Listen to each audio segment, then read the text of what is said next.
आज के लेक्चर में हम स्टार्ट करते हैं पैराबोला। पैराबोला एक कोनिक सेक्शन का बहुत ही इम्पोर्टेंट पार्ट है। हम लोग क्लास 11 के सिलेबस में पढ़ते हैं parabola, ellipse and hyperbola in conic sections, right. So पहले हम लोग कोनिक सेक्शन को रिकॉल करते हैं एक बार कि कोनिक सेक्शन होता क्या है। ठीक, हम लोग इसको लोकस वाला डेफिनेशन से देखते हैं। ठीक, let's suppose we have fix line here, we have suppose lx plus my plus n equals to 0. You can see here. Okay, now let's take a fixed point here, alpha comma beta. You can see that fixed point alpha comma beta. Now we have wing point p x comma y. अब ये p point देखो इस तरह से move कर रहा है ना कि ये जो डिस्टेंस एस पी है ना, और डिस्टेंस पी एम है, ये दोनों का जो रेशियो है हमेशा कांस्टेंट हो रहा है। ठीक, तो ये जो p का लोकस होगा ना, p का जो पाथ होगा, ये हमेशा कोई ना कोई हमको कोनिक सेक्शन देगा। ठीक है, मतलब इलिप्स पैराबोला पैराबोला देगा हमको।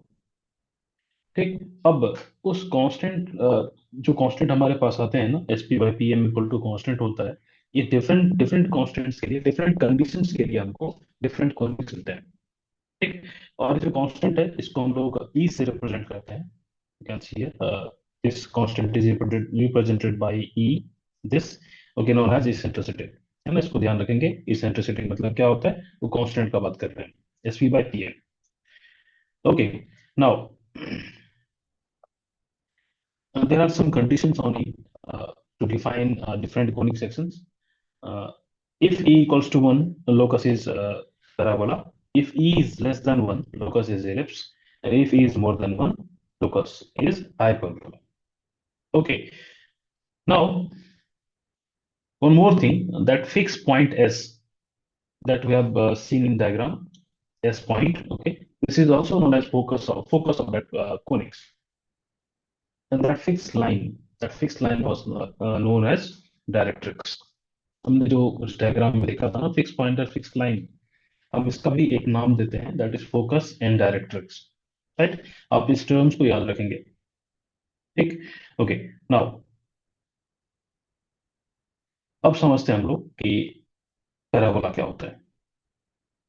तो बाय डेफिनेशन हमने देखो यहाँ पे एक पैराबोला ड्रॉ किया है, ये पैराबोलिक कर्व है, जहाँ पे ये एस हमारे पास फिक्स पॉइंट है, और ये पी पॉइंट मूव कर रहा है, और ये जो फिक्स लाइन है इसको हमने यहाँ पे L X plus M Y plus N equal to zero लिखा है। इसको हम डायरेक्ट्रिक्स भी बोलते हैं, फिक्स लाइन को। राइट, ओके, नाउ अब सोचो अगर मैं S P by P M equals to one करूँ। आपने देखा था वहां पे इक्वल्स टू वन पे पैराबोला था, तो S P by P M equals to अगर वन करेंगे तो जो पी का जो पाथ होगा ना, ये हमको पैराबोला देगा। राइट, मतलब पी, इस पैराबोला पे अगर मैं कोई भी पॉइंट कहीं भी पिक करूंगा ना, तो उसके लिए हमेशा S P equal to P M होगा। समझ रहे हो बात को, है ना। मान लो अगर मैं यहाँ पे पी लेता हूँ, तो इसके लिए भी हमारे पास S P equal to P M होगा। ठीक है, फॉर एनी पॉइंट। इसका मतलब ये हुआ ना कि मान लो अगर मैं इस ए पॉइंट का बात करूँ, ठीक है, हम ए को वर्टेक्स बोलते हैं, इस ए पॉइंट का बात करूँ तो ऐसे S A equal to A B हो। हाँ एकदम होगा, क्योंकि हर पॉइंट के लिए वो कंडीशन सेटिस्फाई होगा, तभी तो हम उसको पैराबोला बोल रहे हैं। ठीक, now ये जो लाइन आपको दिख रहा है, जो इस पैराबोला को टू इक्वल हाफ्स में डिवाइड कर रहा है, उसको बोलते हैं एक्सिस ऑफ पैराबोला। ठीक, ये तो वर्टेक्स समझ लिया। Now just find the equation of parabola. ठीक है, हम लोग पैराबोला का इक्वेशन फाइंड करते हैं। ठीक है, चलिए, तो उसके लिए हम S P equal to P M को पिक करेंगे और उसी को हम एक्सटेंड करेंगे। देखो, एस पी अगर निकालते हैं by distance formula, we have x minus a का whole square plus y minus b का whole square equal y minus b का होल स्क्वायर का root, that equals to P M का मतलब distance from P to this directrix. Okay, that is x plus M Y plus n का mod. आपको पता है, ये आपने स्ट्रेट लाइंस में पढ़ा होगा, सेम चीज। ओके, नाउ पूरे स्क्वायर ऑन बोथ साइड्स। ठीक है, हम इस इक्वेशन को हम लोग क्या करते हैं, स्क्वायरिंग करते हैं दोनों साइड में। अगर स्क्वायरिंग करोगे ना, तो स्क्वायरिंग करके अगर मैं क्रॉस मल्टीप्लाई भी कर दूं, तो हमको इस टाइप का कुछ इक्वेशन मिलेगा। देख लो, मिल रहा है ना। अब सोचो अगर मैं इस इक्वेशन को, अगर मैं इस साइड को एक्सपांड करूं, क्या मिलेगा हम, L square X square plus M square Y square ना, और भी टर्म्स मिलेंगे हमको बहुत सारे यहाँ पे। ठीक। अब ये जो एल स्क्वायर एक्स स्क्वायर वाले टर्म है, ये देखो यहाँ भी क्रिएट हो रहा है। अगर मैं इस साइड में x square and L square को मल्टीप्लाई करूँ, यहाँ भी क्रिएट होगा। फिर मैं वाई स्क्वायर एम स्क्वायर को मल्टीप्लाई करूँ, यहाँ भी क्रिएट होगा। तो ये दोनों साइड में कैंसिलेशन हो जाएगा, होगा। Okay. अब सोचो, यहाँ पे और एक्स स्क्वायर के साथ क्या टर्म आ रहा है? एक्स स्क्वायर के साथ तो ये एम स्क्वायर ही मल्टीप्लाई होगा ना, वाई स्क्वायर के साथ तो एल स्क्वायर भी मल्टीप्लाई होगा। तो वो वाला टर्म यहाँ पे रह जाएगा, देखो M square X square L square Y square, that terms are remaining here, cancellation नहीं होगा ना। ओके। नाउ अब देखो यहाँ पे, अगर मैं इसको एक्सपांड करके देखो तो एक और टर्म मिलेगा हमको, 2 LMXY मिल रहा है, मिलेगा। अब मैं क्या कर रहा हूँ ना, इस 2 LMXY को मैं इधर ला रहा हूँ, देखो यहाँ पे लाया। अब जो भी बाकी बचा हुआ टर्म रहेगा इसमें, तो एक्स बला रहेगा, वाई बला रहेगा, या कॉन्स्टेंट रहेगा हमारे पास। तो उसको मैंने कुछ alpha X plus beta Y plus gamma equals to zero के फॉर्म में लिख दिया। ठीक है, हमको अल्फा, अल्फा हमने क्या लिखा है, एक्स का कोएफिशिएंट कुछ होगा उसको हमने अल्फा मान दिया, और beta Y coefficient and gamma means constant. ठीक है, अब देखना, जो second degree term, second degree term किसको बोलते हैं? जिसमें वेरिएबल का पावर टू हो।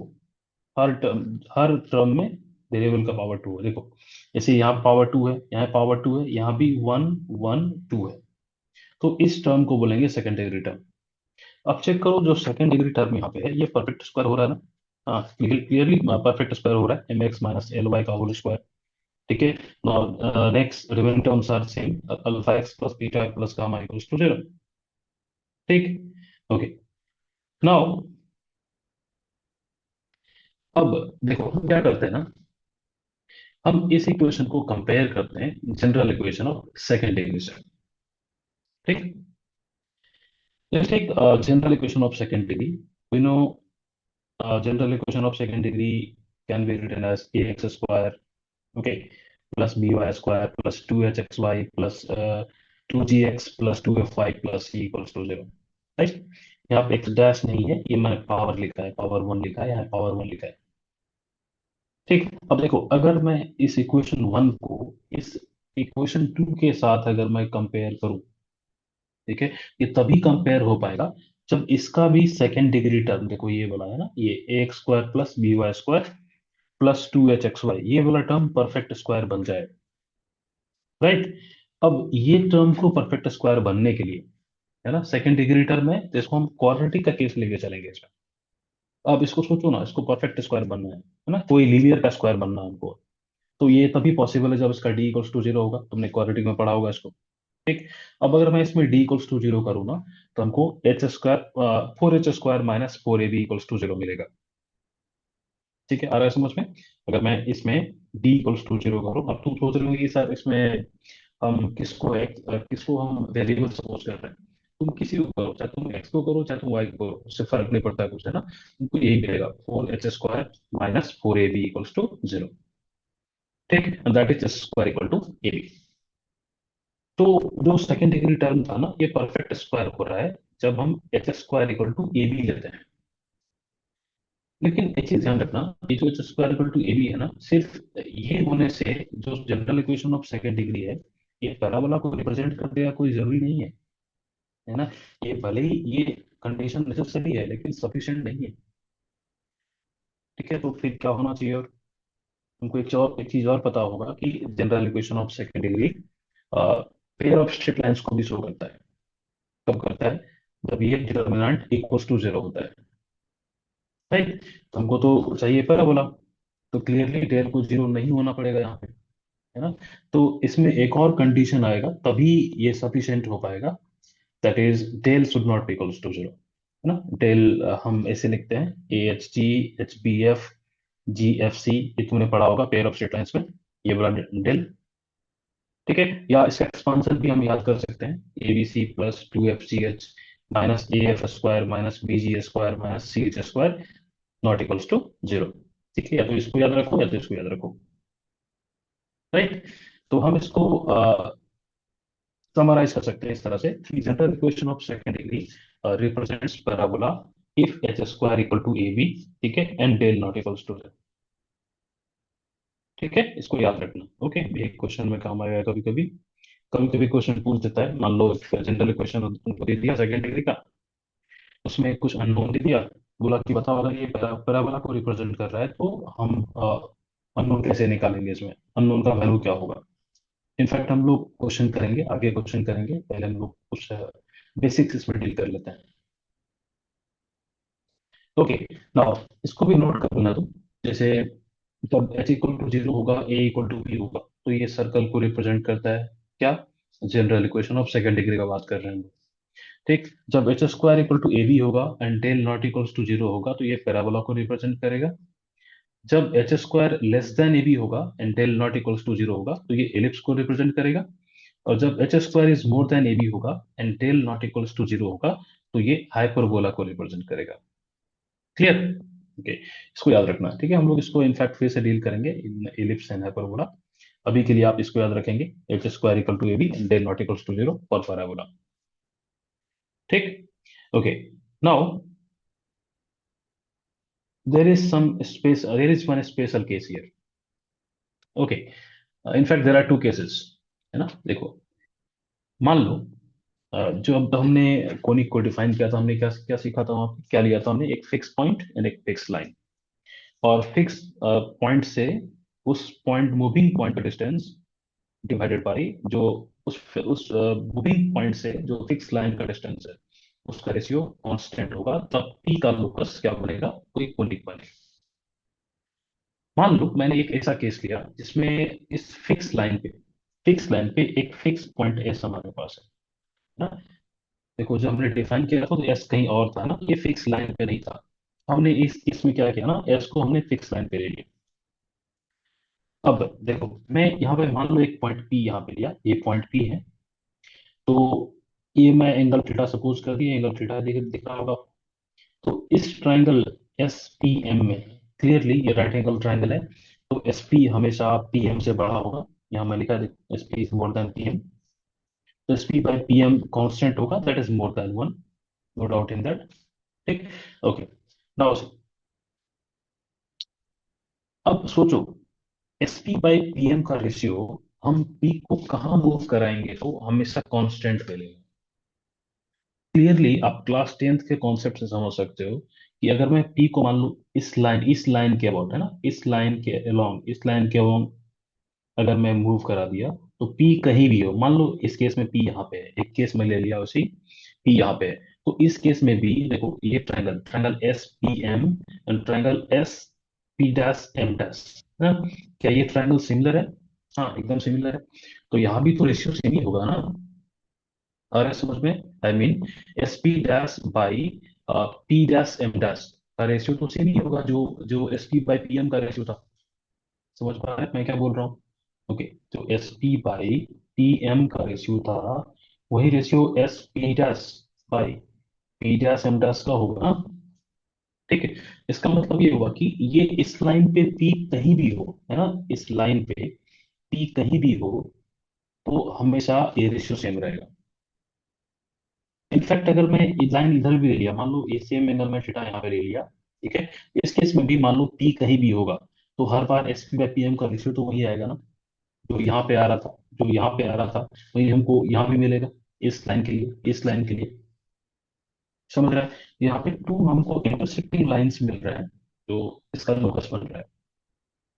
ठीक है, तो एकदम ध्यान रखना जब भी क्वेश्चन आएगा ना इस टाइप का, तो तुमको ध्यान देना एक बार कि वो पॉइंट जो है वो फिक्स लाइन पे लाई कर रहा है कि नहीं।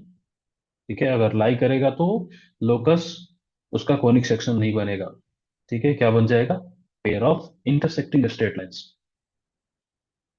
Okay, now there is one more case, taking one more case here. Suppose S P equal to P M, है ना, हमने जो लास्ट वाला केस था उसमें हम S P more than P M लिया था। अब मान लो एस पी जो है ये पी एम के इक्वल है, हाँ।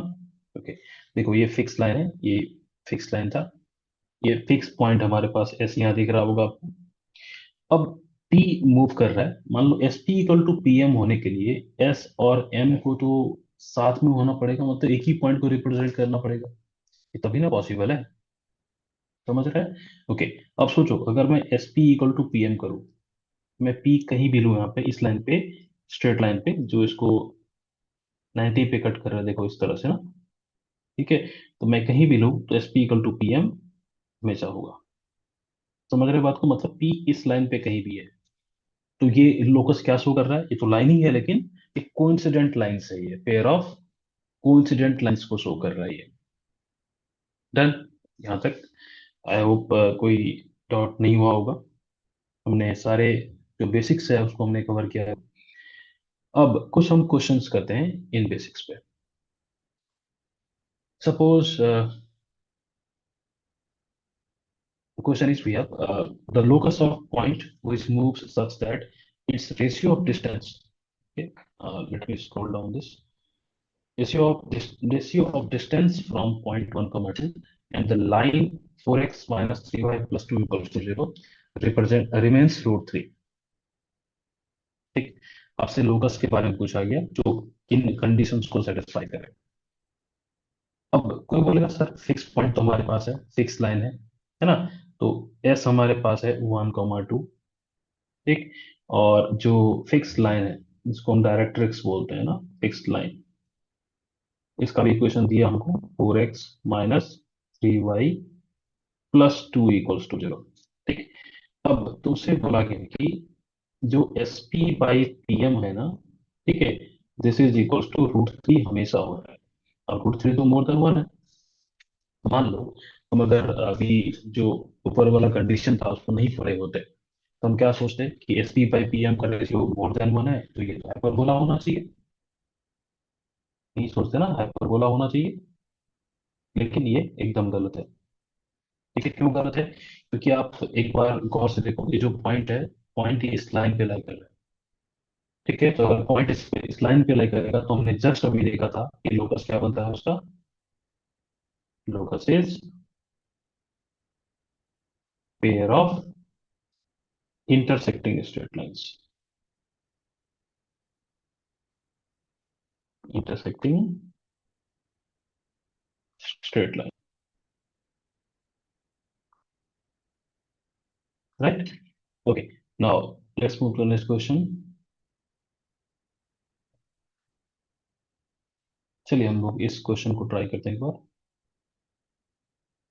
क्वेश्चन कह रहे हैं कि what conic does the equation 25 into x square plus y square minus 2x plus 1 equals to 4x minus 3y plus 1 का होल स्क्वायर। ठीक है, ये कौन सा कॉनिक को रिप्रेजेंट कर रहा है, ये आपसे पूछा गया। ठीक है, तो देखो एक बार गौर से हम पहले इक्वेशन देखते हैं इसका। मेथड वन ऐसे हो सकता है कि आप इस पूरे को सॉल्व करेंगे, general equation of second degree के फॉर्म में मिलेगा आपको ये। फिर हम H square equal to A B check करेंगे, फिर डेल नॉट इक्वल्स टू 0 करेंगे। एक ही तरीका हो सकता है। ठीक है, लेकिन देखो मेथड वन में इसका बात कर रहा हूँ ना। मेथड वन में आप इसको general equation of second degree में करेंगे, फिर h square equal to A B check करेंगे and del not equals to 0 check करेंगे। ठीक है, मेथड वन होगा। लेकिन ये थोड़ा सा लेंदी हो जाएगा ना, क्योंकि इसको सॉल्व करेंगे फिर चेक करेंगे, थोड़ा सा लेंदी हो जाएगा। तो क्या करें फिर, तो मेथड टू हमने इस तरह दिमाग लगाया कि हमको दिख गया कि इस साइड में ये कुछ परफेक्ट टर्म आ रहा है, देखो ना यहाँ पे ये x² माइनस 2x प्लस 1, ये एक परफेक्ट स्क्वायर टर्म आ रहा है। प्लस y को हम y-0 का होल स्क्वायर तो लिख ही सकते हैं। ठीक, this equals to we have 4x-3y plus 1 का होल स्क्वायर। इसको मैं और थोड़ा मॉडिफाई कर देता हूँ, मैं इसमें स्क्वायर रूट लगा देता हूँ साइड में, और 25 को मैं इस साइड कर देता हूँ। तो this can be written as x-1 का स्क्वायर प्लस y-0 का स्क्वायर इक्वल टू 1/5। ठीक है, मोड 4x-3y प्लस 1, हमने दोनों साइड में स्क्वायर रूट लगा दिया। क्लियरली आप देख सकते हैं, इसको हम एस पी बोलेंगे ना, इसको एस पी बोलेंगे, इसको हम पी एम बोलेंगे, क्योंकि ये डिस्टेंस के फॉर्म में दिख रहा है आपको। तो S P equal to P M आ रहा है। अब S P equal to P M जब आ रहा है तो ये किसको शो करेगा, क्लियरली ये पैराबोला को शो करेगा। ठीक है। तो मेथड टू थोड़ा आसान है ना, और थोड़ा सा लॉजिकल भी है, तब उतना मेहनत नहीं करना पड़ेगा इसमें। ठीक है। तो मेथड टू से ही करना चाहिए मेरे हिसाब से। मेथड वन तो थोड़ा सा मतलब बच्चों का मेथड हो गया, बच्चों बोला क्या बोलेंगे, मतलब बिगनर्स मेथड। ओके। तो एस है यहाँ पे, देखो एस का वैल्यू, एस कितना हो जाएगा तुम्हारा 1,0, और टी हमारा वही x, y मूविंग पॉइंट। ठीक है। और यहाँ पे जो डायरेक्ट्रिक्स हमारे पास है, डायरेक्ट मतलब जो फिक्स लाइन हमारे पास था, 4x - 3y + 1 = 0। ठीक है। यहाँ तक आई होप कोई डाउट नहीं आया होगा आप लोग। चलिए हम लोग नेक्स्ट क्वेश्चन में मूव करते हैं। क्वेश्चन है, what conic does the equation 13x², let me scroll down first. Okay. 13x² -18xy +37y² +2x minus, sorry, +40y - 2 = 0 results, है ना, ये आपसे पूछा जा रहा है। अब ये तो general equation of second degree के फॉर्म में पहले से दिया ही हुआ है ना। इसको हम लोग डायरेक्ट चेक कर सकते हैं h² एंड ab का रिलेशन से। तो comparing given equation, given equation with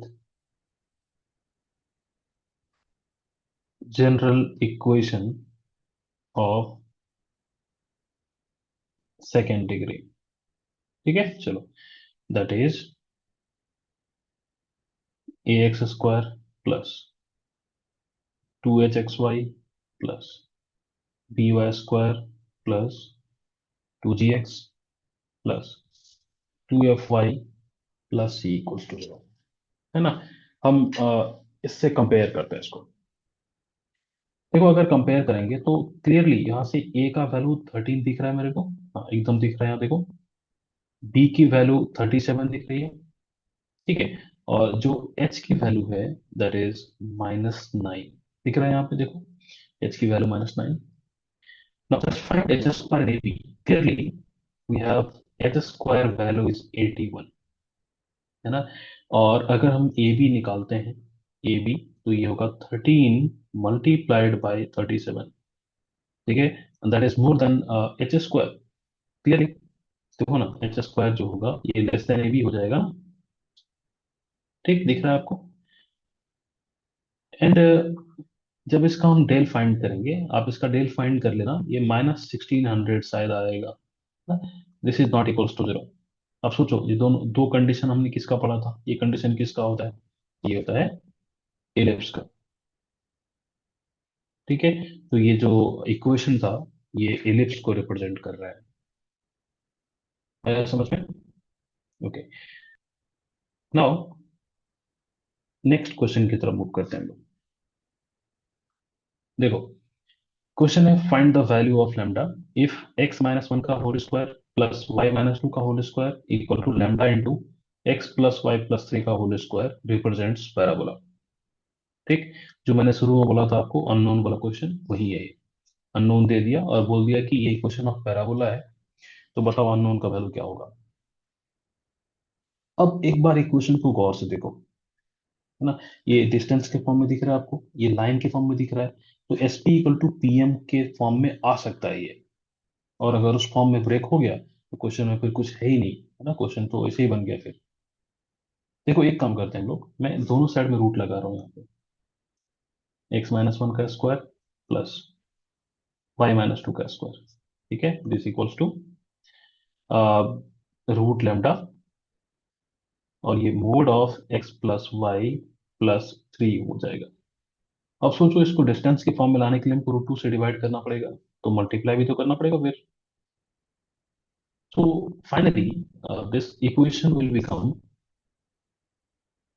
x - 1 का स्क्वायर +y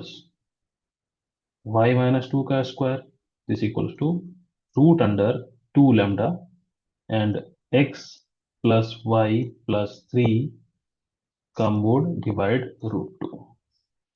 ठीक है। तो ये दिख रहा है एस पी, और यहाँ पे PM। अब सोचिए, अगर ये पैराबोला इसको बनना है, तो ये जो √2 लैम्डा है, इसको तो हटना पड़ेगा, इसको तो 1 होना पड़ेगा, तभी ये पॉसिबल है ना। देयरफॉर बोलेंगे √2 lambda should be equals to 1, 2 lambda equals to कितना, 1/2। Okay, and this is our answer. समझ गया बात को, लैम्डा कितना होना चाहिए, 1/2।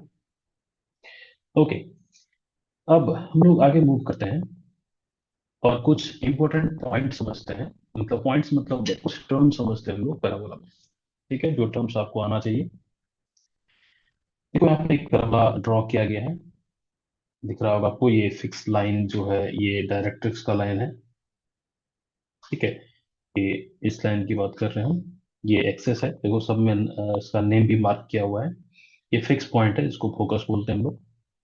ये आपको दिख रहा होगा, वर्टेक्स पे एक टेंजेंट ड्रॉ हो रहा है ना, ये टेंजेंट देखो वर्टेक्स ए पे। ठीक है, हम इसको बोलते हैं tangent at vertex. In short will write TB।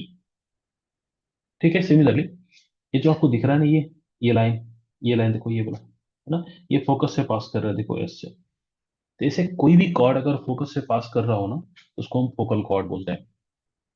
ठीक, और एक स्पेशल फोकल कॉर्ड होता है जो फोकस से जो पास करेगा, तभी फोकल कॉर्ड बोलेंगे हम लोग।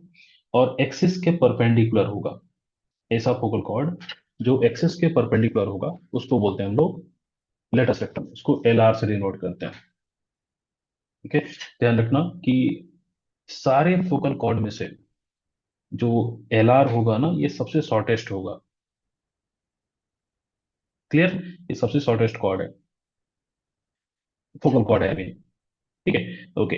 नाउ, अब कोई भी कॉर्ड, जरूरी नहीं कि फोकस से पास करेगा, कोई भी कॉर्ड अगर एक्सेस के परपेंडिकुलर है ना, तो उसको हम डबल ऑर्डिनेट बोलते हैं। Double ordinate. अब तुम बोलोगे सर, ये फोकल कॉर्ड भी डबल ऑर्डिनेट है क्या? हाँ, हम इसको भी डबल ऑर्डिनेट बोल सकते हैं। ठीक है, आया समझ में? ये टर्म्स का आपको याद रखना है। नाउ, एक चीज हम इस डायग्राम से समझते हैं। देखो, अगर हम इस पैराबोला पे कोई भी पॉइंट लेंगे, तो हमेशा इस फिक्स पॉइंट से डिस्टेंस जो होगा और जो फिक्स लाइन से होगा, ये हमेशा इक्वल होगा ना। तो उस डेफिनेशन को ध्यान में रखते हुए देखो, हम बोल सकते हैं क्या, SQ = QN होगा। SQ = QN होगा, दिख रहा है आपको डायग्राम में। फिर जो QR है, देखो QR मतलब ये, मैं LR, देखो LR दिख रहा है आपको, QR है ना, मैं इसका बात कर रहा हूँ। तो QR तो 2SQ होगा ना। मैं अगर SQ को डबल कर दूं तो QR के बराबर होगा, क्योंकि ये तो ऑब्वियसली सिमेट्रिकल है। तो तब ये एक्सेस, इसको इक्वल हाफ में डिवाइड करना तो इक्वल ही होगा ना दोनों साइड। ओके, तो 2SQ। और सोचो, मैं SQ को QN से रिप्लेस कर सकता हूँ by the definition of parabola. Okay, replace कर दिया। फिर सोचो, QN एंड BS दोनों का लेंथ तो सेम होगा ना, मैंने इसको BS से रिप्लेस कर दिया।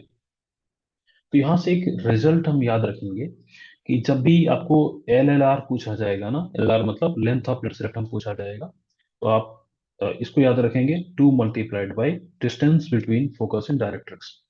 ठीक है, पता क्या बोला, 2 × distance between focus and directrix. Done. Okay, अब नेक्स्ट हम क्वेश्चन की तरफ मूव करते हैं। देखो, एक क्वेश्चन हमारे पास इस तरह है कुछ।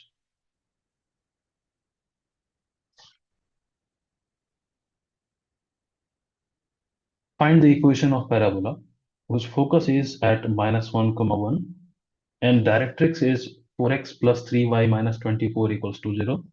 Okay, this also find the equation of axis, equation of LR, equation of TV, LLR and end points of LR sorry. Okay, इतनी चीज आपको फाइंड करना है। ठीक, तो इसके लिए क्या करते हैं हम लोग, एक बार डायग्राम ड्रॉ कर लेते हैं पैराबोला का। चलिए, एक पैराबोला बना लेते हैं हम लोग। थोड़ा सा अच्छे से बनाने के लिए मैं इस शेप का यूज कर रहा हूँ।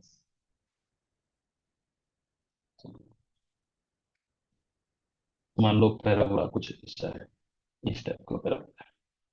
ठीक है, ये जो फिक्स लाइन है डायरेक्ट्रिक्स, वही वाला लाइन है ये वर्टेक्स है। फोकस मान लो यहाँ पे एस। ठीक है, फोकस हमको दे दिया है पहले से, -1, के बात कर रहे हैं। और हमको ये लाइन भी दिया था, 4x plus 3y -24 = 0, directrix line. Okay, हम इस पॉइंट को बी बोल देते हैं, इसको हम ए बोल देते हैं। अब इस पे कोई पॉइंट पी लेते हैं हम लोग। ठीक है, तो S P equal to P M होना चाहिए। हाँ, होना चाहिए, एम इसको बोल देते हैं, S P equal to P M. अब इसको हम यूज करके इस पैराबोला का इक्वेशन फाइंड करेंगे। चलिए, तो S P equal to P M. Clearly अभी हम क्या कर रहे हैं, इक्वेशन फाइंड कर रहे हैं पैराबोला का। ठीक, तो एस पी मतलब क्या, रूट अंडर ऑफ x+1 का स्क्वायर प्लस y-1 का स्क्वायर। ठीक है, now this equals to P M means mod of 4x plus 3y-24 divide by 5। ठीक है, आप इसमें स्क्वायरिंग बोथ साइड्स कर देंगे, तो ये 25 मल्टीप्लाइड बाई ये होगा x² plus y² plus 2x-2y plus 2, this equals to 4x plus 3y-24 का होल स्क्वायर। क्लियर, आ रहा है समझ में? तो ऐसा कुछ हमारे पास आ रहा है। तो इस इक्वेशन को आप और भी सॉल्व कर सकते हैं, लेकिन हम सॉल्व नहीं करेंगे। आप इक्वेशन समझ गए कैसे लिखा जाता है। ठीक है, तो हम इसी को आंसर बोल देते हैं, ये हमारा आंसर हो गया। ठीक, अब हम समझते हैं कि इसका एल एल आर कैसे फाइंड किया जाए। ठीक है, एल एल आर मतलब लेंथ ऑफ ग्रेटर रेक्टम की बात कर रहे हैं हम। ठीक है, तो अभी जस्ट आपने फॉर्मूला पढ़ा था। ठीक है, चलो पहले हम एक एल आर बना लेंगे यहाँ पे। तो इसको बना लेते हैं हम, चलो। ये मान लीजिए आपका एल आर है ये। ठीक है, ये ए बी। ठीक, तो this A B, A B जो अगर फाइंड करना होगा, तुमने क्या सीखा था, this is equals to 2 multiplied by distance between focus and directrix. अब फोकस एंड डायरेक्ट्रिक्स का डिस्टेंस अगर निकालोगे, तो हमने लाइन और पॉइंट का डिस्टेंस तो सीखा ही है हमने। क्या करते हैं हम लोग, मोड ऑफ -4 प्लस 3 -24 डिवाइड 5। ठीक है, दिख रहा है ये तो 25 बनेगा, बाई 5 मतलब 5 × 10 हो गया। ए बी का लेंथ कितना आ रहा है, 10। हमने फाइंड कर लिया L L R. Now let's find equation of L R. ठीक है, तो हम लोग फाइंड करते हैं यहाँ पे equation of L R. Equation of L R,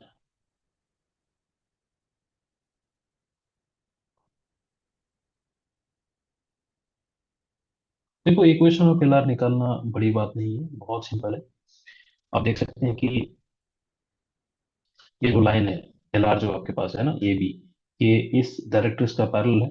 मतलब इसका स्लोप सेम होगा ना। बताओ इसका स्लोप कितना हो जाएगा, एम इक्वल्स टू, क्लियरली इसका स्लोप -4/3 है। इसका स्लोप भी सेम होगा। तो हम ये पॉइंट एंड स्लोप को यूज कर सकते हैं। पॉइंट स्लोप फॉर्म आपने पढ़ा होगा, y-y1 = m × x-x1। उस फॉर्मूला को यूज करके हम ए बी का इक्वेशन निकाल सकते हैं। आपने एक चीज और पढ़ा ना, कि जब कोई भी लाइन गिवन हो और उसकी एक पैरेलल लाइन हमको लिखना हो, हम सेम सेम कोफिशिएंट लेके लास्ट में कांस्टेंट को के मान के हम करते थे। ठीक है, हम उसको यूज करते हैं क्योंकि वो थोड़ा बेटर होगा और थोड़ा शॉर्ट होगा ना, इसीलिए हम यूज करते हैं उसको। चलिए, तो यूज किया जाए, 4x plus 3y plus k = 0। ठीक है, ये हमने एल आर का इक्वेशन लिख दिया। अब के निकालने के लिए, क्लियरली ये जो एल आर है ये तो फोकस से पास कर रहा है। हमारा फोकस क्या दिया है, -1, 1। ठीक है, इस पॉइंट से पास कर रहा है। अगर मैं इसको पास कर रहा हूँ, तो ये होगा -4 plus 3 plus k = 0। So clearly यहाँ पे k का वैल्यू कितना आ रहा है, 1। तो हमारा जो इक्वेशन ऑफ एल आर होगा, that is 4x plus 3y plus 1 = 0। कितना आसान है देखो। ठीक, okay, now will find, next will find partition हम कर देते हैं ताकि यहाँ भी लिख पाए। अब हम लोग फाइंड कर लेते हैं इक्वेशन ऑफ, देख लेते हैं क्या क्या फाइंड करना था। एक्सिस ना, एक्सिस था, एल आर था, हाँ चलो एक्सिस निकाल लेते हैं पहले हम लोग। Okay, equation of axis.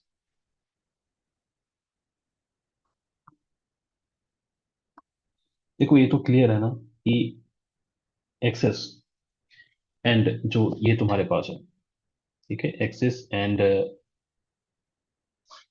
ये डायरेक्ट्रिक्स दोनों आपस में परपेंडिकुलर है।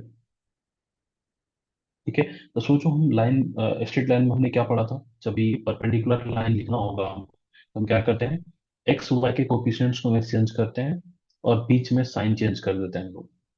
तो इसमें क्या लिखोगे तुम इसको, 3x -4y, ठीक है, प्लस के इक्वल्स टू 0। ये के डैश कर देते हैं हम लोग, के पहले माना था, यहाँ पे के डैश कर देते हैं। आया समझ में, 3x -4y प्लस के डैश इक्वल टू 0। ये किसका मान दिया हमने, एक्सिस का इक्वेशन। क्लियरली एक्सिस भी तो एस से पास कर रहा है ना, मतलब फोकस तो एक्सिस पे ही लाई करेगा ना, तो हम फोकस को पास कराते हैं, चलो -1,1 पास कराते हैं। तो ये बन जाएगा -3 -4 प्लस के डैश इक्वल्स टू 0। ठीक है, तो यहां से हमारा के डैश का वैल्यू कितना आ रहा है, 7। देयरफॉर इक्वेशन क्या बन जाएगी, 3x -4y plus 7 equals to 0। ये इक्वेशन ऑफ एक्सेस निकल गया। अब हमको नेक्स्ट फाइंड करना था इसमें equation of TV. Right, TV मतलब ये इसका बात कर रहे हैं हम, जो वर्टेक्स पे जो टेंजेंट आएगा ना उसका बात कर रहे हैं। अब सोचो हमको टीवी निकालने के लिए हमको क्या करना पड़ेगा, पहले ए पॉइंट फाइंड करना पड़ेगा यहाँ पे। ठीक है, चलो पहले हम ए पॉइंट फाइंड करते हैं। तो ए पॉइंट फाइंड करने के लिए हमको पहले बी पॉइंट फाइंड करना पड़ेगा, तभी कर पाएंगे ना। और बी पॉइंट को फाइंड करने के लिए हमको एक्सिस एंड डायरेक्ट्रिक्स को सॉल्व करना पड़ेगा। ठीक है, चलिए हम सॉल्व करते हैं एक बार axis and directrix. Okay, so finding equation of TV. Equation of TV निकालते वक्त हमको पहले पॉइंट बी निकालना पड़ेगा। ठीक, पॉइंट बी के लिए हमको पहले सॉल्व करना पड़ेगा किसको, एक्सिस जो हमने अभी निकाला था ये वाला इक्वेशन, एंड जो डायरेक्ट्रिक्स आपको गिवन है, क्या given, directrix 4x plus 3y -24 equal to 0। ये था ना, एक बार चेक कर लेते हैं। हाँ ये था।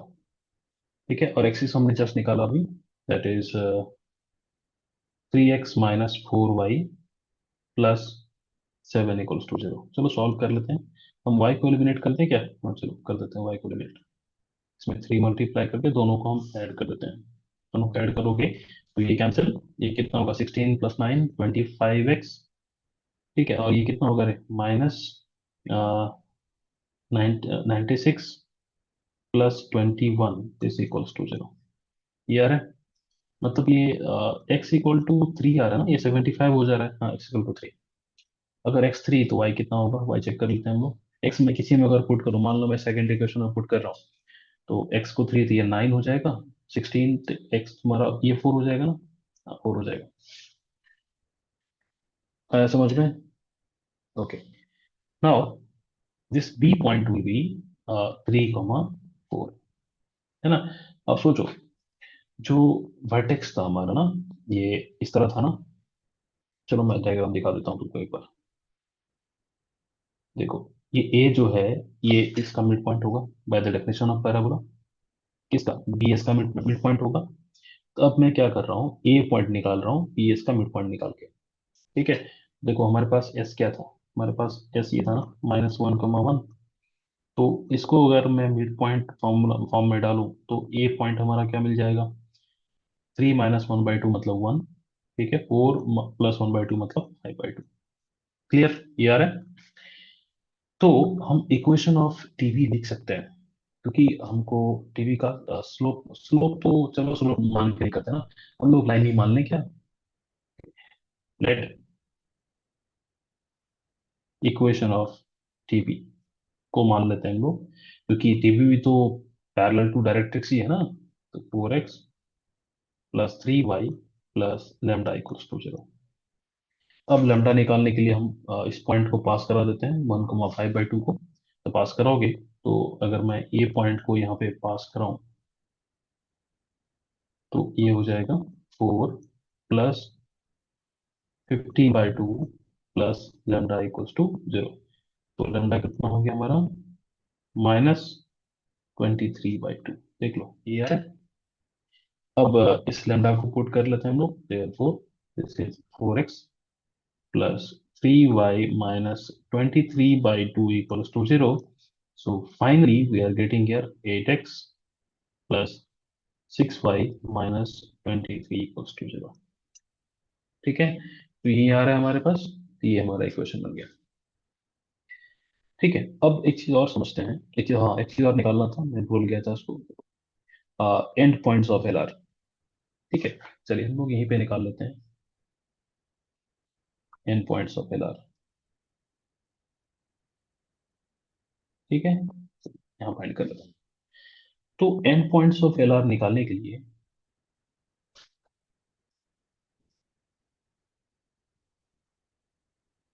एंड पॉइंट्स ऑफ एलआर, एक बार डायग्राम देखते हैं। चलो देखते हैं क्या इसमें कौन सा कंडीशन लगा सकते हैं लोग। देखो, point A and point B find कर रहे हैं। तुमको इसका स्लोप पता है -4/3। रेफरेंस पॉइंट पता है। हमको पता है कि ए बी का लेंथ क्या है, 10 हम निकाला था हमने। मतलब ये A S and B S 5 होगा।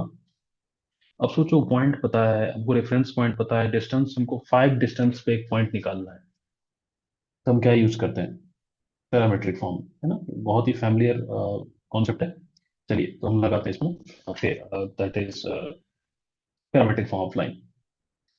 तो पहले तो tan थीटा कितना कितना दिया आपको, कितना आ रहा है? -4/3 ये आ रहा है। तो अगर आपसे cos थीटा पूछा जाए तो आप क्या बोलेंगे? This is minus of, clearly ये p/b होता है, तो 3/5 हो जाएगा। आया समझ में कैसे हुआ ये माइनस? क्योंकि tan थीटा नेगेटिव मतलब सेकंड क्वाड्रेंट। तो सेकंड क्वाड्रेंट में cos भी नेगेटिव होता है ना, लेकिन साइन तो पॉजिटिव होता है। तो साइन थीटा कितना हो जाएगा? 4/5।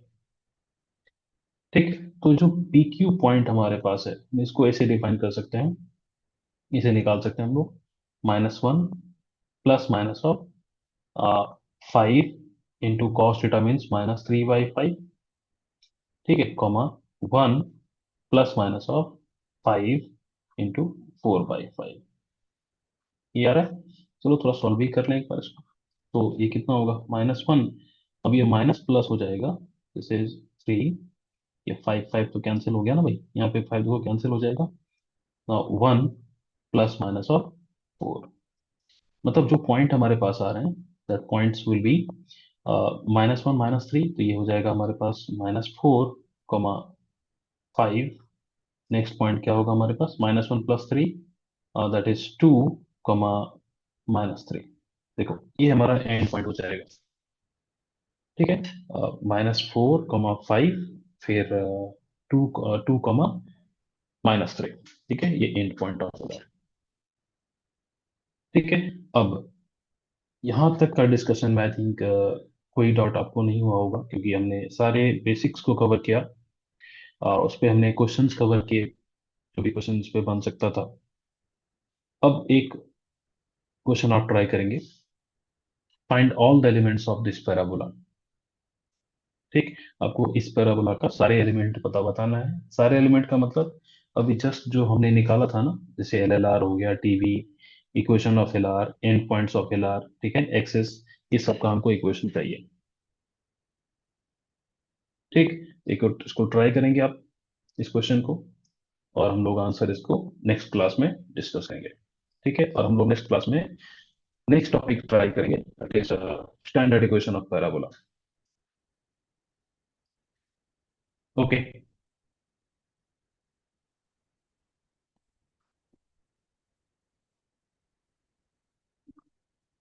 Thank you.